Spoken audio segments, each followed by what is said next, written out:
Hola a todos, ¿cómo están? Soy Erika y bienvenidos a mi canal. Hi everyone, my name is Erica and welcome to my channel. For those of you that are new here, I'm a professional Spanish teacher who makes Spanish grammar lessons and Spanish travel vlogs here on YouTube. So if you're interested in learning the language, I definitely suggest you check out the rest of my channel. Pero hoy vamos a aprender de Spanish mnemonics. So what these are basically memory tricks to help you remember Spanish grammar. So we're going to start with some beginner ones to help you remember, and then we'll move into more intermediate and advanced grammar mnemonics for you guys. So if you like this video, please like, comment, and subscribe. Y bueno, vamos a empezar. So the first one we're going to start with this is probably the first one you should learn, and this is how to tell the difference between masculine and feminine nouns. So the first one here is we have loners. So if a noun ends in L-O-N-E-R or S, usually it is going to be masculine, okay? Now, if the noun ends in D, has an I-O-N ending, okay? So not just the N, but like I-O-N, like comunicación, okay, for example. Z or A, it's most likely to be a feminine noun, okay? Now, of course, there are always exceptions, but this is just a basic rule to help you remember that. Okay, vamos a seguir. Entonces, now we're going to move to doctor versus place, okay? And this is basically to help us know when to use ser and when to use estar.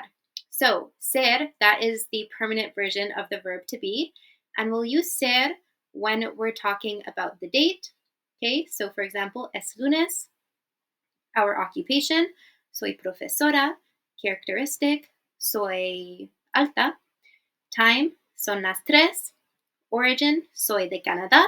Or relationship, es mi hermana. Okay, so when we're talking about any of these, we will use el verbo ser. Okay, now when to use estar, which is the permanent version of the verb to be, we will use it for, or we can remember place. Okay, so we can use estar for positions. So está encima, so it's on top. For location, estoy en la escuela.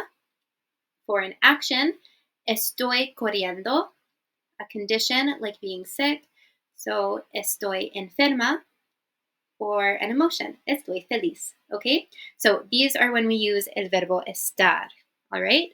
And if you would like to know more about these verbs and stuff, always go check out my channel, as I'm pretty sure I have videos on most of these topics already.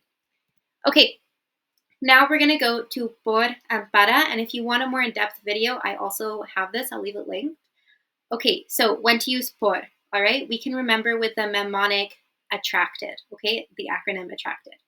So we have por, we use it for talking about around a place. So, por ejemplo, caminamos por el parque. Going through a place, pasamos por el túnel. For transportation or like a method of transportation, voy por tren. For the reason for doing something, lo hice por amor. After, so this one is like going after something or running errands. So you can say voy por leche. The cost of something, pagué $5 por el libro, to give thanks. So gracias por venir. In exchange, te doy el mío por el tuyo. And finally, duration. So viví en Perú por un año. Okay, so remember attracted for por. Now we're going to go with para. Okay, so when do we use para? All right, so we use it for purpose. Estudio para aprender. For effect, para ser médico hay que estudiar. Being the recipient of something, like este regalo es para ti. We can use it for future deadlines, like la tarea es para mañana. For employment, trabajo para una empresa. I work for a company. For comparison, so para un niño, lees bien. For a kid, you read well. And lastly, toward a place, so salgo para España, okay? So for por, remember attracted, and for para, remember perfect. Vale, okay. Now we're going to get into the bit more intermediate advanced Spanish. Okay, so we have the acronym WEIRDO, and this is to help us know when to use the subjunctive. Now, if you want a video on the subjunctive, let me know in the comments below, because I don't think I've made one yet. But when we use the subjunctive, Okay, so we use it for wishes or desires. So for example, quiero que vengas, right? If that's like a wish, I would like you to come, or I wish for you to come. Okay, so we use subjunctive. For emotions, me alegra que estés aquí. All right. For the impersonal expressions, so es importante que estudies. All right. For requests, so te pido que me ayudes. For doubt, dudo que venga. And we use it with ojalá. So ojalá haga sol mañana. Okay. So remember weirdo if you're wondering when do I use the subjunctive. All right. Okay, next we have Vin Diesel has 10 weapons. All right, so this one is to help us remember irregular imperatives, otherwise known as like irregular commands. So when I'm telling you to go do something, so here we have our very common irregular verbs, and we can remember, you'll see in a second, Vin Diesel has 10 weapons to help us remember. So if you look here, I have all the forms of the irregular verbs. So we have venir goes to ven, decir, di, sal, as, ten, ve, pons, and then se. Okay? So if you remember, Vin Diesel has 10 weapons, and if you hear it again, ven, di, sal, as, ten, ve, pon, se, it kind of sounds like what I just said, okay? So that can help you remember that. Okay, ahora vamos al último, que es Simba cheated.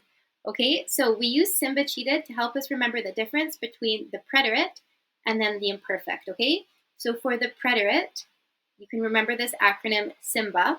So first, the S is for a single action. So doing something one time, it's like fui al cine.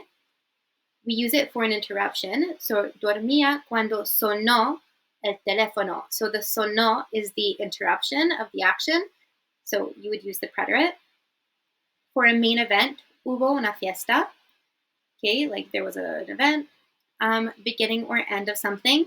So empezó a llover. It began to rain. Then we have arrivals and departures. For A, salí a las 8. Okay, now when we use the imperfect, we can remember the acronym cheated. So we use imperfect for characteristics and descriptions. So era alto, for our health, estaba enfermo. Our emotions, estaba feliz. For age, tenía 5 años. Time, eran las 3. For endless actions, so things that are like continuous, siempre jugábamos. And lastly, for the date, era el 5 de mayo. Okay? And that's when we use the imperfect. So here were quite a few Spanish mnemonics. If you'd like more, let me know down below. Don't forget to follow me on Instagram and Facebook for more Spanish content. Y nos vemos en el próximo. Adiós todos.